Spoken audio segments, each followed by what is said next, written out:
All right, so I know you're all like dying to know, why would I choose the Z8 or the ZF, which is what I'm filming on right now. I got some reasons. What's up, my name is Chris Tejas. I'm a photographer and videographer based in Ontario, Canada.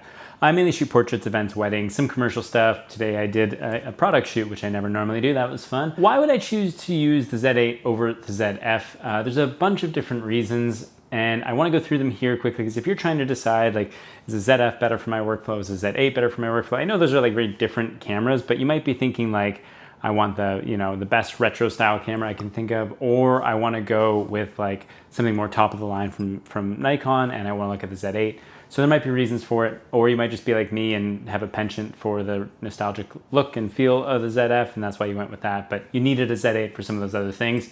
Here we are. So let's start with the ZF. Why would I choose the ZF over the Z8? There's a few reasons. Number one, if I am traveling. If I'm traveling, for sure, I'm gonna go with the ZF because it's smaller and not really that much lighter, to be honest. It's a pretty heavy camera, but overall, it's just like a smaller, easier camera to travel with. The shape of it is more rectangular, so it kind of just slots into different areas a little bit more easily. And I'm less worried about traveling with it because if my Z8, and overall, I'm just less worried about traveling with it because if my Z8 gets stolen, that's a lot more money than if my ZF gets stolen. So that's reason number one, travel. Second reason to choose the ZF might be if I'm doing a lot of like talking head video stuff. The video with this camera is great. And if you look at the Z8, it has the tilting screen, which means that I can't flip it out to face me. So if I'm doing something for YouTube, the Z8 is not a great option because I have to throw a monitor on it to be able to just see myself, which is not what I want to do. Reason number three, let's say I'm shooting in a scenario where I am pretty sure that I am going to come up against some pretty complicated lighting, or like lighting that tends to have a lot of flickering or banding, which actually happens a fair bit for me when I'm shooting weddings and I'm shooting like a reception inside somewhere. The Z8 has an electronic shutter, which means that you are going to get probably a little bit more banding and flickering and stuff like that with this camera, which I have noticed. It's not terrible, and the fixes in camera are pretty good, but it is still something that I'm kind of aware of. So sometimes if I'm shooting in a particularly complicated space, for that, I'll choose the ZF over the Z8. The next one has to do with the sensor of the ZF versus the Z8. So the Z8 has a higher resolution sensor, but it doesn't have an anti-aliasing filter on it, which is a good thing in some cases, but in some cases it can be bad. If you have a piece of clothing or a texture that's going to have very noticeable moire, you'll find that that's going to be a lot worse on the Z8 than it would be on the ZF. So you might choose the ZF for that reason. And finally, if I'm using a lot of manual lenses, like the Thighpoc lenses or the Voigtlanders or some of the old Nikon AIS lenses, I might find myself using the ZF more because the manual focus experience on it's really nice. I really like it. I like using it. It's fun. And so it's not necessarily that it's a way better camera for it. It's more enjoyable, I guess. It feels more like how you're supposed to use that camera. So if I have the Thighpoc Samaras on with the ZF, I am having a ton of fun with that. And they're still great to shoot on the Z8, but it's just not something that maybe I'm quite as excited about.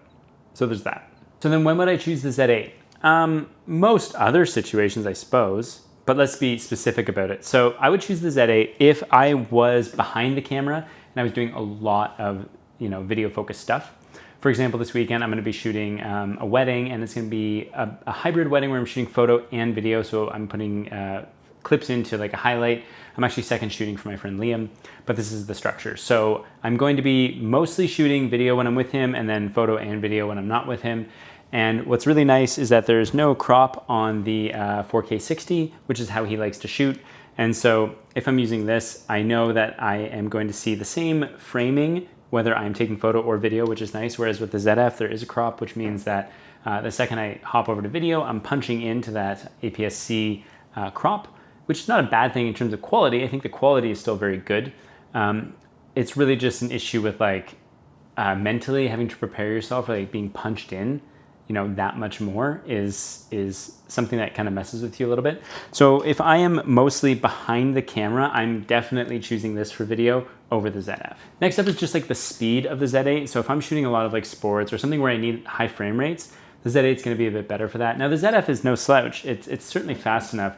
But what I will say is that I think the autofocus on the Z8 in its high burst rates is more reliable than the autofocus on the ZF when it comes to most scenarios that I've put it through. So That's interesting, not something I necessarily expected, but it is a stacked sensor, so it makes sense that it would probably have faster readout, but also a bit more confident autofocus.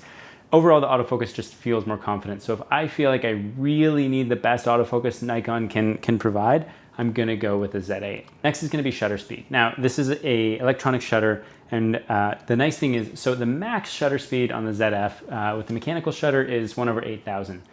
If you are shooting in the middle of summer outside, say you're shooting a ceremony, like happens to me a lot, or I'm shooting like couples portraits or something like that, if I want to shoot wide open on my lenses, say at like 1.8 or to 1.4, 1.2, on the Nikon ZF, even though I'm at the lowest ISO, which is 100, it's still going to be overexposed, typically in that scenario, because I probably need to be at like 1/16,000th of a shutter speed in order to make sure that I'm not overexposing, especially for like bright sunny days and highlights.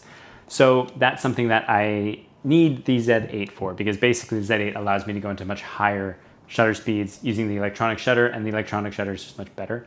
The other thing too is that the base ISO is only 64, so that helps too. So overall, I just have like way better ability to shoot wide open. Now you could say just stop down, and yeah, of course you can do that. But if you don't want to, if for any kind of particular reason, from a aesthetic reason, or like a lens choice scenario, you want to be shooting wide open, you can still do that, which is nice. And if you're gonna pay all this money for like nice glass that is sharp wide open, then you might as well shoot it if that's the look you like.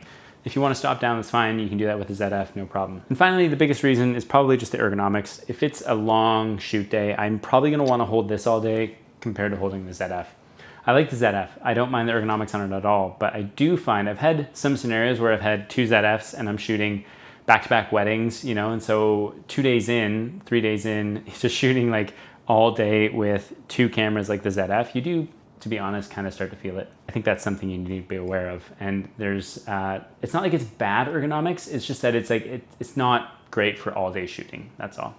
So that's why I'm gonna choose the Z8. There are a whole host of other reasons why you might choose one over the other, but in the day-to-day scenario where I have myself shooting with the ZF and the Z8, picking one versus the other, that's probably the reasons that I'm gonna choose it. So what about you? How do you choose between the cameras you have? It doesn't have to be the Z8 or the ZF. What two cameras are you shooting on? How do you choose one over the other? Maybe you have 10 different cameras, I don't know. How do you choose what to shoot on? Okay, thank you so much, and I'll talk to you soon. Peace.